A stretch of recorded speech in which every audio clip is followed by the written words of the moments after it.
আজকে চলে আসলাম দশমীর রাত্রের পার্ট নিয়ে। হ্যাঁ বন্ধুরা, ফ্রেশ হয়ে চলে আসলাম মণ্ডপে। আর এখানে তো নাচানাচি শুরু হয়েছে। আমার বন্ধু বান্ধবরা, ভাই দাদা দিদিরা সবাই নাচানাচি করছিল, সাথে আমিও কিন্তু বাদ যাইনি, আমিও নাচানাচি করছিলাম।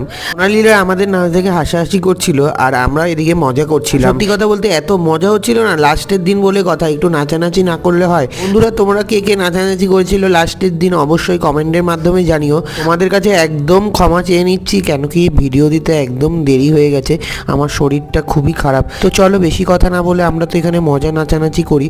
আর একটু পরেই মা চলে যাবেন বাড়ির উদ্দেশ্যে। তো চলো, মাকে এখানে নামানো হচ্ছে। আর আমরাও খুব কষ্ট লাগছিল, কেন কি এতদিন মা ছিলেন, পুজো নিলেন। চলো, শেষ বেলায় তো মাকে যেতেই হবে, কিছু করার নেই।